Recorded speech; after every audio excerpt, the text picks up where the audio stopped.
Hello, folks, and welcome back to One to Deploy. I'm your host, Daniel Martin, and in today's episode, I want to take you inside one of the toughest, most valuable business lessons that I've ever learnt: owning a boxing gym.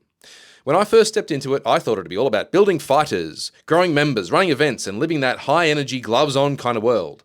The reality, though, was far more complex. What I learnt along the way, beyond the boxing, was that it was all about people, money, brand, and ultimately, in the gym world, survival. So here are the biggest things that I learnt from owning a boxing gym. Part 1.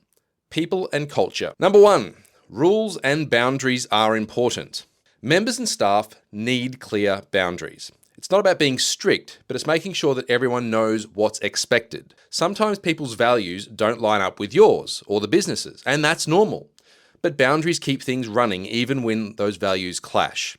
2 examples of that. Often staff, so team members in the boxing world, will be mostly focused on boxing, not necessarily running a gymnasium. The values of the business in that context are run the gym. The values of the staff member are train fighters and punch people in the face. Those values don't necessarily align, so setting clear rules and boundaries help those team members operate within the values of the business, even when their values don't necessarily line up. Another great example, this is a really clear one that anyone that goes to a gym will see: setting boundaries with members. Obviously, members' values and what they want from a business is often very different from what the business itself needs to operate properly. A really key example of that is swiping in. Members need to pay money to go to a gym, yeah? This is nothing anyone doesn't already know. The business runs off making money from members.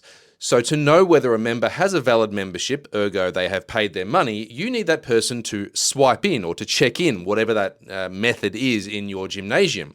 We had 2 points to do that, but we also had a ginormous roller door that allowed people to walk straight on in without swiping in. So we wouldn't know who had come and who hadn't. The members' values in that context was 2 things. 1, come and work out, and 2, in some cases, try and get something for free or try and spend as little money as possible. By contrast, the business needed to make money, so the business needed to know who was coming in and whether they had in fact paid their membership or not. So when the values clashed, we had basically people not swiping in and we weren't making the money from them. So what we needed to do was set clear boundaries and rules around how members were to check in and the impacts if they didn't do that. So those boundaries set for both staff and members were really pivotal. Number 2, people management is both easy and hard. So obviously in a gym, you have lots of people. Those people are generally staff members in both trainers and business managers that are looking after the business in some way, shape or form. You need to manage those people to get the best out of them and to make sure that the business operates the way that it should. If people feel respected, they will usually do what you ask. That part is fairly simple. The harder part is earning that respect for yourself, because if that bit's missing, you will face constant pushback.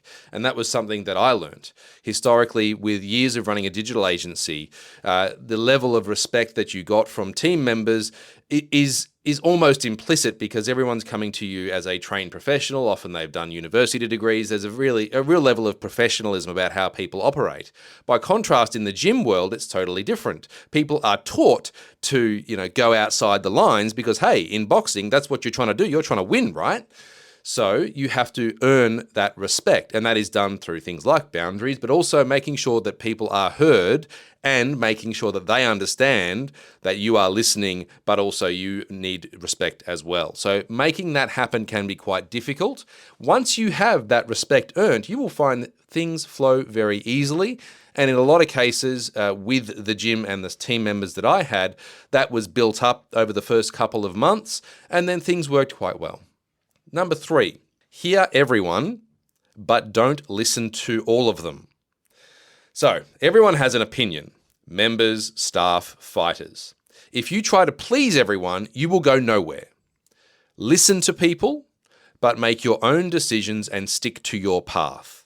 The big one there that we had was members always had something to say. You should do this, you should do that, change this, move that, buy this, put this over there, all those kind of things. And you would hear those things left, right, and center. If you acted on all of them, not only would the business look like a shambles, you would lose money left, right, and center, and then you'd ultimately go nowhere. So whilst you have to listen to people so they feel heard, you have to choose your own path and make your own decisions. Number 4, share your vision and share it often. Every time I told the team where we were headed and I shared the vision, they got more fired up. And when they were more energized, that flowed through to the members. They shared that same vision to the members. Culture starts with sharing the vision over and over and over again. Frankly, I don't think I did it often enough, but every time I did, there was a real resonance not only from the team members, but also the members on the floor because they got to hear it as well. Everyone shared that vision and they wanted to be part of it. So share your vision and share it often. Number 5, don't assume that people understand you. Well, I learnt this one the hard way. I can recall a few phone calls I got whilst boarding a plane in Singapore, only a few months into owning the business. All of a sudden I had questions flying at me from people who hadn't understood a particular thing, and I needed to deal with it whilst on the aero bridge getting on this plane. Whatever felt clear in my head often wasn't clear to staff or members. You really have to over-communicate and explain things properly. So don't assume that either they have heard what you've said or that they understand what that even means. That could be a technical thing. You might be explaining something technical and you need to actually go down the path of explaining what that thing means. Don't just assume they know that technical thing. But the other is they may not understand the concept or the reason or the rationale, whatever it might be. You need to explain the whole story. When you do that, and you over-communicate it, you will find people do understand what you mean, and things flow much more simply. Part 2, business and money. Point number 6, focus on your bread and butter. So this is something that we learned very early on, and it was amazing to see how team members operated within this because, again, their values often didn't align with what we needed to have happen. The temptation was, of course, to focus on fighters. They make the gym look good, they build the brand, and it's all very exciting. But what we learned the hard way was fighters don't have any money. The fighters don't pay the bills. And even if they did have money, you've got maybe a team of 10 fighters that you have coming to use the gym. And maybe if they're paying $100 a week or a month each, you can do the math. There's not a lot of money there, right? For us, it was the classes that made the money. It was everyday people paying their weekly fees for consistent sessions that were the true revenue stream of the business. People that had some money and were willing to invest in themselves, they weren't paying huge amounts, but they were paying good, consistent amounts, and they expected a consistent service. They knew which sessions they wanted to come for, they knew what time they were on, and they knew that what they were going to get. They wanted the certain trainer, they wanted the particular workout, all those things. Ultimately, our motto became, make those 30 minutes the best 30 minutes of that person's day. So when someone comes in to have a session with us, we want them leaving happier than they were when they walked in the first place. It was about the classes. So when you have a business, focusing on the bread and butter of that business, often the boring stuff, I might add, is much more profitable and value producing for all parties involved than going for the sexy, shiny stuff. Often the sexy, shiny stuff doesn't make money, and really it's all about the boring operational things, your bread and butter ultimately, where your money will be made. Point number 7, watch your dollars and cents. As we know, cash flow is king. A business without cash flow will die. Nothing kills a business faster than no cash flow. Our rent was sometimes 50% of our monthly income. We had an enormous facility, and quite literally in some months, particularly over the Christmas period where we had a lot of holds on and people were away, our rent would literally eat up half of the income of the business. Covering overheads, frankly, was a constant struggle. The money was being asked for left, right, and center. But you have to be disciplined. You ignore the numbers and the business is dead. We had a forecast that ran out 3 months in advance, as in it forecast 3 months in advance. We knew what was coming in, what was likely to come in because we had certain events we were running or things like that, and what costs were going to come in. And we could quite simply see where things were going to go.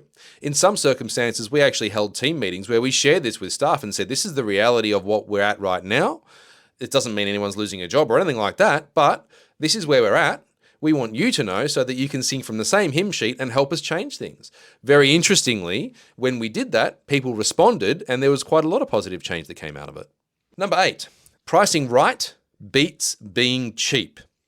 So this is often misunderstood in the gym world because everyone's trying to go for the cheapest weekly or monthly membership they possibly can. What we found is having the right price versus the cheap price often netted a better result. Some members truly valued premium experiences. In fact, offering them a cheap option felt wrong to them. They wanted to pay more for something that was positioned as high value. So pricing isn't about necessarily being low or high, it's about matching the perception of value. The real world example of that is we had one particular member who was, believe it or not, a brain surgeon, and he loved doing particular PT sessions. I think it was 2 or 3 times a week with one of his favorite trainers. Now that would move around a bit and he would quite politely allow us to shift things around and whatnot. Anyway, this gentleman was on the highest membership that we had on offer and didn't bat an eyelid. Now you might say, well, yeah, sure, a brain surgeon, he's got money. Yeah, but doesn't necessarily mean he's happy to spend it. He was quite clearly happy to spend it because he was getting what he wanted. We offered him a premium package that was, let's just say it was 10x what he was currently paying, and he was genuinely interested and accepted it because he saw the value in it. There was a whole lot more that was included, and he was the only one getting to get that thing because we knew that he valued that. But the price skyrocketed. He wanted to be part of it, not just felt begrudged paying it. He genuinely wanted to be part of it. Pricing right beats being cheap. Number 9, marketing works, but only with repetition. So one ad or one post simply won't cut it. People only acted on our stuff after seeing that same message multiple times. For us, repetition wasn't optional. It was the only way to, quote, move the needle, so to speak. What this meant is we were doing email marketing with a message out to our members. We were doing social media content with that same message. We were doing in-gym flyers and handouts with that same message. We were doing street walk handouts with that same message. We were doing banners with that same, you can see we're touching people 5, 6, 7, 8, 9 times with the same message, and then they would react. Marketing does work, but it will only work with effective repetition. Number 10. Events might be great for a brand, but they rarely make money. So we ran 2 fight nights. The first one made us a small profit, and the second one lost us money.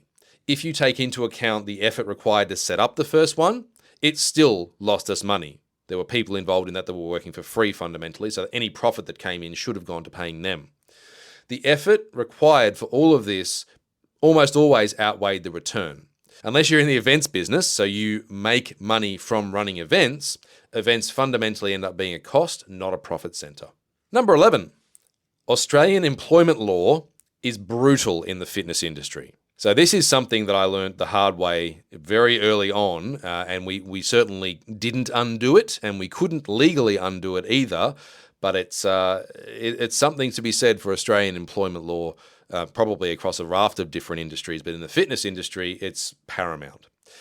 So I wanted to do the right thing from the very start. Proper contracts, proper pay, above award rates. But the system makes that almost impossible. Paying people correctly meant paying for lots of dead time. So between sort of 11 and 2 every single day, we had sometimes 2 staff members on who were literally doing absolutely nothing at all because there wasn't anything to do. It kind of wasn't their fault, but they literally had nothing to do, and we were paying for that. Now that happened every day, every week, months on end. You can imagine the money that costs. The margins ended up disappearing really, really fast. No wonder that most gyms cut corners. The reality of this point is most gyms will pay staff either casual rates, and the casual rates that will be sometimes above award, that's fine, but they'll be doing it for only 1 or 2 sessions, so that might be somewhere between 1 and 2 hours. Legally speaking, casual employment periods need to be a minimum of 3 hours. We would stick to that, but most gyms don't. It's 1 hour here, half an hour there, 2 hours there, that kind of thing. You can't run a gym when you're trying to abide by the employment laws that are set because you simply run out of money. I can see why gyms do it. The same can be said in the hospitality industry, where the rules don't necessarily match the fitment of the industry as well. Part 3, brand and experience. Point 12, brand matters. People don't just follow a gym. They follow what it stands for. So if your brand is clear and strong, members rally around it. If it's weak, you are just another gym. what we purchased and continued to run was a brand that people recognized and stood for something in the local area. What we didn't realize is the value that it had to those people, and we didn't really double down on that as much as we maybe otherwise could have. We tried to alter the brand a bit, and perhaps that didn't necessarily align with what members wanted. We probably should have strengthened the existing brand. Suffice to say, the brand really did matter, and what it stood for was almost ubiquitous. You couldn't really touch it, but people understood that, and that's why they came, and that's why they stayed. Point 13, presentation matters. The details make the difference. An example of this is we had a massive tree blocking our signage and front entrance. It was on communal land, so formally speaking, it wasn't my job to remove it, and it also wasn't my right to remove it either. But this thing, I mean, it was an enormous gum tree. People could not see the front of our building, and thus they were missing out on seeing where we were. So I paid to have it removed. It cost me, I think, $900 to have the thing removed. All of a sudden, members instantly noticed how much lighter and better the place felt. They could see the front door more easily. People would walk in and say, "Oh, something feels a bit different here. Have you guys changed something?" Everyone noticed that it was a better, nicer place to be, simply by making that presentation change. Similarly, we swapped the ugly fluorescent lighting for clean LEDs in the foyer area. It lit the place up and made it feel much more inviting. Presentation is subtle, but it is very, very powerful. Point 14, focus on what's important, not what you want to do. So I wasted time and money building staff rooms and a boardroom. My theory was that it would improve culture and that the members would see that improved culture through happier team members that ultimately shared a better experience with our members, and the members would win. But the members didn't see that. The members pointed to the walls where the staff room and the boardroom were and said, "Oh, that's them over there." The members saw that as some sort of Death Star, if you will, where the bad guy, i.e. me in this context, was hidden away, and that they weren't getting the value from that. They just saw, "Oh, that's the nice rooms in the back end, and we don't get any of that. We're just the members out here."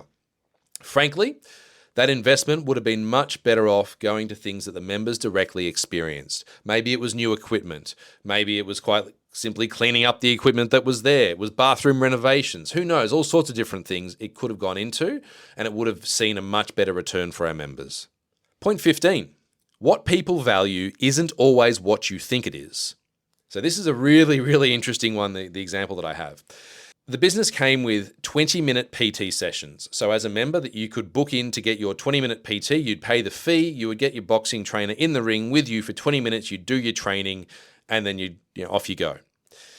But what happened was those training sessions were actually 30 minutes because there was 5 minutes worth of fluffing about and chat at the start and 5 minutes worth of fluffing about and chat at the end. So we thought, well, why don't we just call them 30-minute sessions, because the value perception would surely be higher, and they are already 30-minute sessions anyway, and maybe we can charge a bit more for it. So we thought it would sound better. Members immediately asked for the 20-minute sessions back, even though the actual workout time was the same.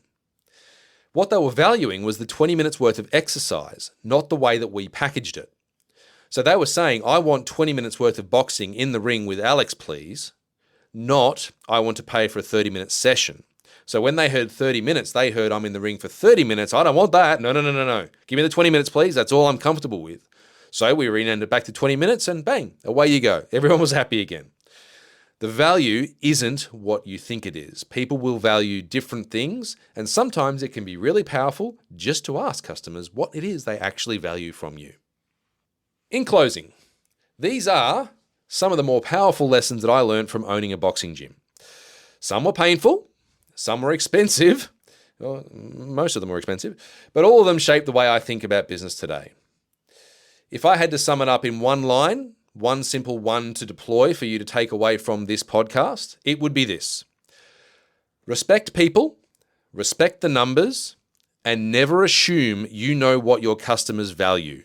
Let them show you. I'm Daniel Martin, and this has been One to Deploy.